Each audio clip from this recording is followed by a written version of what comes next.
as we all grapple to understand it, when you're a kid, it's very hard to understand. It's something I teach my own kids, which is that, like, you know, when somebody's lashing out, generally speaking, that person has been hurt as well. And it, you know, it helps my kids at least make some sense of it. It's not the kind of, you know, that's not the kind of nugget that was shared with me when I was a kid. I wish it was, but at least at this stage of the game, I can help my own kids with some of that, so. Hollywood loves a good love story, but what happens when the fairy tale starts to crack?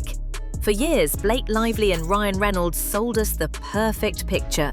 The effortlessly charming husband, the effortlessly stylish wife, all wrapped in a brandable package of sarcasm and smiles. But behind the polished Instagram photos and snappy interviews, a different narrative is brewing, one that's far less glamorous and far more calculated. Insiders, former co-workers, and even fellow celebrities are painting a picture of two people who aren't just power players, but master manipulators, building an empire on borrowed ideas, steamrolled collaborators, and ruthless behind-the-scenes tactics. From set meltdowns to accusations of idea theft, from quiet blacklists to crumbling friendships, the rumors are piling up faster than they can post another couple selfie. The mask, it seems, is slipping, and what's underneath could shake their golden couple status to its core. I did a film with an absolute idiot of a co-star, and this human being was being so insecure and angry because this person couldn't get the scenes out. And I think I was so vulnerable and comfortable that I got screamed at, and I would cry walking off set. This person would literally look at me in front of the whole crew and say, "You call yourself an actor, this is what I have to work with. What is this?" And I stood there just breaking. This happens. But because this person was number one on a call sheet, there was no safety net for me. So no one had my back. And I remember the next day I walked on and I said, "You get off my set." This is the first time I've ever spoken. I remember being so scared. And I looked at this person and I said, "You can F off. I'm going to work towards a tennis ball. I never want to see you again." And then I remember the producers came up and said, "You can't do this to number one. We have to let this person be on set." And I said, "But the person can turn around and I can act it to the back head." If you thought you knew Blake and Ryan, think again, because what's coming out now isn't the quirky rom-com duo we've been sold. It's the story of Hollywood's most untouchable couple facing the one thing they can't control, the truth. It began with a single story that set the internet ablaze. Actress Rebecca Ferguson described working with a nightmare co-star. A number one on the call sheet type who couldn't get their lines out, took their frustration out on her and screamed humiliating insults in front of the entire crew. Though she refused to name names, fans started connecting dots. She revealed that one day, after being reduced to tears yet again, she finally snapped. She told this actor to get off her set, saying she'd rather act to a tennis ball than endure another moment of their abuse. Vibes. Met like a few times through Ryan on that film. And you know, and thought she seemed nice, and little did I know. Yeah. We got the body language experts analyzing this right now. How quickly do you? Don't touch me. Don't touch me. It was a powerful moment of reclaiming her dignity, but the subtext was chilling. This wasn't an isolated bad day. It was a pattern of behavior enabled by status and unchecked ego. Social media erupted with theories, and one name kept resurfacing: Ryan Reynolds. While Ferguson clarified that it wasn't Tom Cruise or Hugh Jackman, she never denied the speculation. Soon after, other insiders hinted at similar experiences, adding fuel to the fire. Whether or not Ryan was the mystery co-star, the story cracked open a door to Hollywood's worst-kept secret. Some of its nicest guys are anything but. Ryan Reynolds has built a career on charm, the self-deprecating, quick-witted prankster who can do no wrong. But ask some of the people who've actually worked with him and you'll hear a very different story. Take Tim Miller, the original director of Deadpool. He's gone on record saying he walked away from the franchise because Ryan wanted total control. Everybody was like, why is Ryan doing this? And the other weird thing is, like, maybe he got, you know, I think he's kind of an insecure dude. He's really nice, but I mean, his Twitter bio is showing you the parts of me that tested the best in focus groups. And I'm not sure that he's joking. think after he got super, super famous from the first Deadpool, then things kind of changed. I think he was like, see, you guys see. And then I think I don't know. I mean, would I work with him again? No. No. According to Miller, Ryan treated the film like his personal playground, pushing out anyone who challenged his vision. "If I can't win, I don't want to play," Miller said, hinting at a one-sided, creative tug-of-war that left no room for collaboration. Then there's T.J. Miller, who played Weasel in the same franchise. He didn't just quietly exit, he called Ryan out publicly for open humiliation on set, describing him as insecure and ego-driven. Marina Baccarin, Reynolds' on-screen love interest, reportedly experienced her own fallout, her once central role practically erased by the sequel. If you're starting to sense a pattern, you're not alone. These aren't isolated complaints, they're part of a growing narrative about an actor whose nice guy persona might be Hollywood's greatest long con. And as we'll see, his wife Blake has her own history of calculated moves. Blake Lively's acting career is one thing, but her side ventures tell another story. Flashback to 2014, when Blake launched Preserve, a lifestyle site she marketed as a bold vision for the future.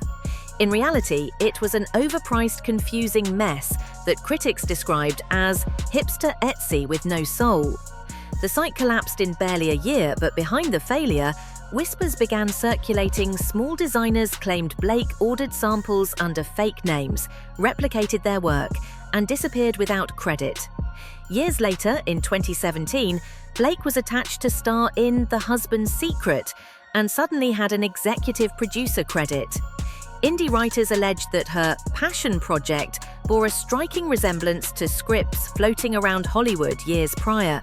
Coincidence? Maybe. But it fits a pattern, Blake taking over creative projects, claiming ownership, and wielding influence in ways that raise eyebrows.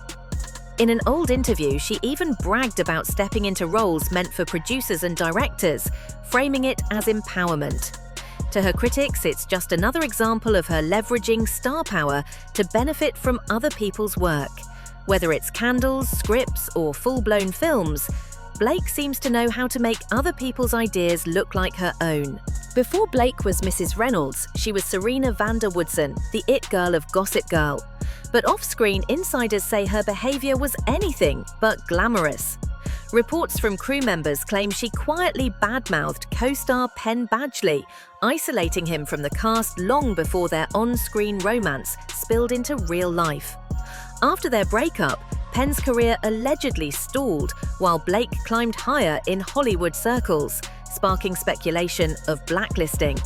Then there's Leighton Meester, who played Blair Waldorf. On camera, their chemistry was electric. Off camera, executive producer Joshua Safran admitted their friendship was far from warm. Watch their old press junkets closely and the tension practically jumps off the screen. There's an article recently saying that Leighton and I were frenemies. And it's frenemies. Is that the new term? Frenemies? Yeah, we're friends, but we're also enemies. And they see our characters on the show, and they want that to be true in a sense. I think they want everybody's characters in real life to emulate that. And it's really strange because they always want to pit women against each other. You don't hear about like Penn and Chase hating each other and being jealous and competitive. So it's very silly. But you know, we all do get along very. The awkward laughs, the icy side glances, the unspoken competition. Even Armie Hammer, who briefly guest starred, left the show earlier than planned, later describing the set as tough to film. He didn't name names, but when pressed, the implication was clear. Someone made it unbearable. Hollywood is full of manufactured bestie narratives, but Blake's Gossip Girl days are a reminder that the smiling starlet image doesn't always match the reality behind the camera. Fast forward to the A Simple Favor press tour, where Blake starred opposite Anna Kendrick. What should have been a breezy promo campaign turned into a masterclass in passive-aggressive warfare. Fans dissected every interview clip, every photo op, every offhand remark, and the tension between Blake and Anna was undeniable. Body language experts even weighed in, noting how Blake leaned away from Kendrick, that there's not an obvious choice between good and evil. So she would seem like the obvious choice, but she's also got, you know, flaws as well. But I think I'm just brunette because of the books. And everyone knows blondes are nicer anyway.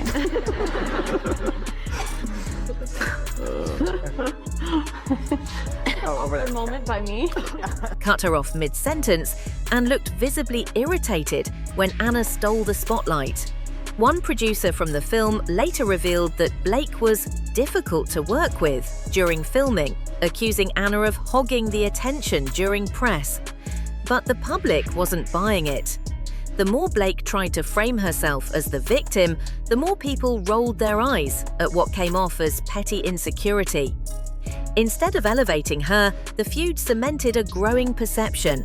Blake isn't just a fashion icon or a devoted wife, she's a diva who doesn't like sharing the spotlight. Combined with her Gossip Girl history, it painted a consistent picture.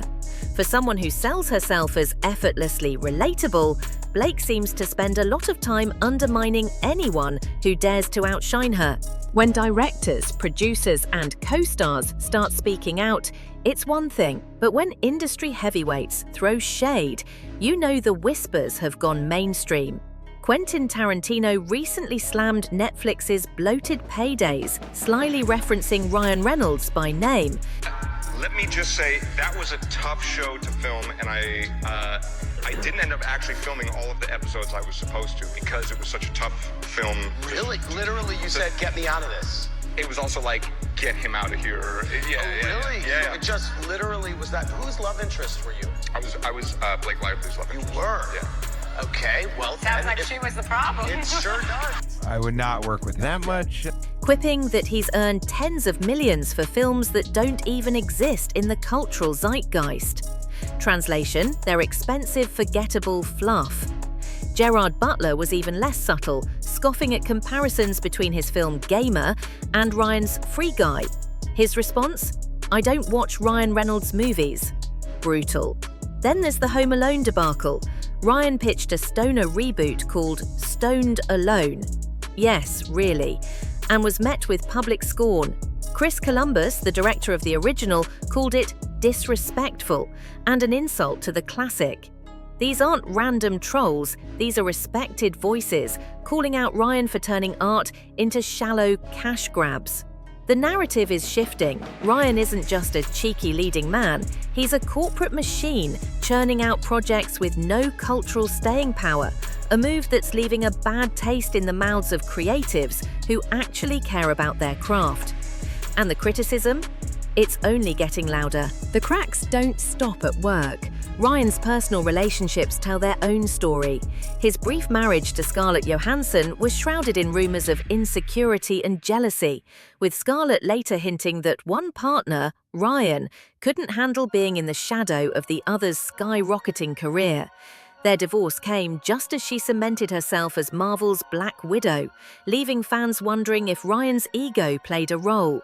Even his Hollywood bromance with Jake Gyllenhaal seems to have fizzled.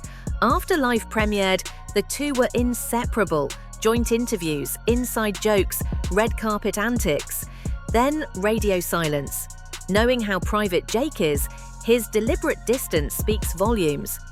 It's not uncommon for friendships to fade, but when multiple relationships, professional and personal, keep crumbling around the same person, you have to ask, is it bad luck or a pattern? Add that to the co-star fallouts and suddenly the nice guy shtick feels more like a mask than a personality. Blake and Ryan's public banter may charm fans, but behind that witty repartee lies a dynamic that's starting to look more like branding than a genuine connection. For years, people whispered. Now they're speaking out. Small designers sharing screenshots of Blake's uncredited inspiration purchases, former co-stars hinting at emotional manipulation, directors like Tim Miller publicly explaining why they'd rather walk than work with Ryan again. Even reality stars like the Jersey Shore cast casually naming Ryan as the rudest celebrity they've met. When this many stories line up, it stops sounding like gossip and starts looking like a pattern. The duo's carefully constructed image, the fashion goddess and the lovable clown, feels increasingly performative. And fans are catching on. Social media is flooded with threads dissecting their behavior, receipts from past controversies, and video clips that don't fit the narrative they've been selling for a decade. It's not just critics taking notice, their once adoring fan base is side-eyeing them too. The conversation has shifted from Blake and Ryan are Hollywood goals to how much of this has been PR smoke and mirrors. And the more that comes out, the harder it is to see them as anything other than two savvy players who know how to work the system at anyone's expense. So where does this leave Blake and Ryan? They spent years building an unshakable brand, the playful, photogenic, philanthropic power couple who always seem one step ahead of the headlines. But cracks in the facade are turning into canyons, and Hollywood doesn't forget. When directors refuse to collaborate, when co-stars share horror stories, and when fans start believing the worst, your public image isn't just tarnished, it's imploding. Maybe they can weather this storm. Maybe they'll spin it into another clever Instagram post or turn it into a joke on a talk show couch. But the more receipts surface, the more their brand starts to look like a meticulously curated lie. Blake and Ryan wanted to be Hollywood's favorite couple. Instead, they may end up as Hollywood's cautionary tale. Proof that you can only hide behind charm and curated captions for so long before the truth comes out. What do you think? Are Blake and Ryan just misunderstood victims of celebrity gossip? Or have they finally been exposed for who they really are? One thing's certain, this story is far from over,